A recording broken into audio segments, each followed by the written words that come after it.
देखिए, आज हम बात कर रहे हैं सरकारी नौकरी प्राप्त करने के बारे में। सबसे पहले जानते हैं कि ज्योतिष में नौकरी के योग किन ग्रहों से संबंध रखते हैं। देखिए, वैसे तो नौकरी कोई भी करे दुनिया में, कैसी भी करे दुनिया में, नौकरी का मुख्य कारक होता है शनि। लेकिन नौकरी पाने में अन्य पाप ग्रहों की भी भूमिका होती है। शनि, राहु, केतु, कुछ मात्रा में सूर्य और मंगल, ये नौकरी दिलवाने में ज्यादा महत्वपूर्ण होते हैं। कुंडली का 6वां और 11वां भाव नौकरी से सीधे संबंध रखता है। 6वें और 11वें भाव से नौकरी जुड़ी हुई है। इनके जो स्वामी हैं वो भी नौकरी पाने में बड़ी भूमिका निभाते हैं। कुंडली में जो अग्नि की राशियां हैं, मेष, सिंह, धनु, और जो पृथ्वी तत्व की राशियां हैं, वृषभ, कन्या और मकर, ये जो 6 राशियां हैं, ये जब कुंडली में प्रभावशाली हो जाती हैं तो ये नौकरी दिलवाने में बड़ी सहायता करती हैं। यानी आप नौकरी करेंगे या नहीं करेंगे, इसके लिए शनि को और पाप ग्रहों को देखना होगा। साथ में ये भी देखना होगा कि अग्नि की और पृथ्वी तत्व की राशियां कैसी हैं। अब ये जानते हैं कि कुंडली में कौन से ऐसे ग्रह होते हैं या कौन से ऐसे योग होते हैं जब व्यक्ति को सरकारी नौकरी मिल जाती है।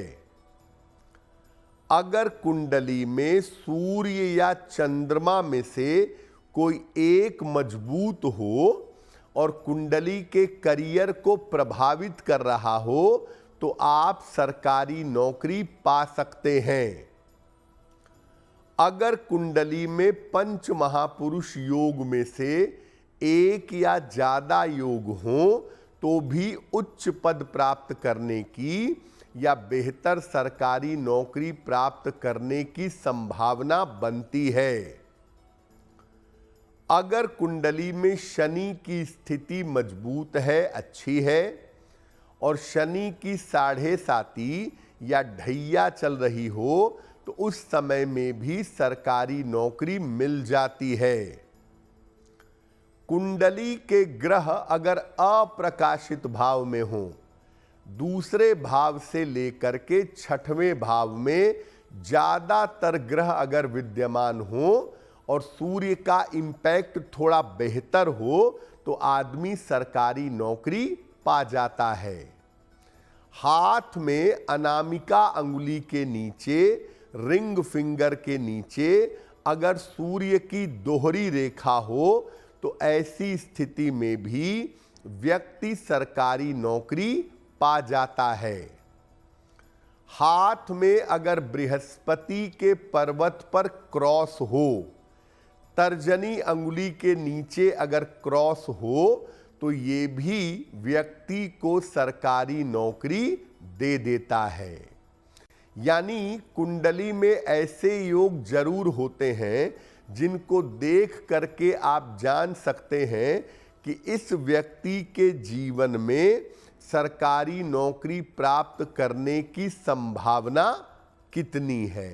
अगर आप मुझसे जुड़ करके अपनी समस्याओं का समाधान चाहते हैं और चाहते हैं कि आपकी समस्याओं को ज्योतिष के माध्यम से सुलझाया जाए तो आप हमसे संपर्क कर सकते हैं, जुड़ सकते हैं एस्ट्रो तक पर।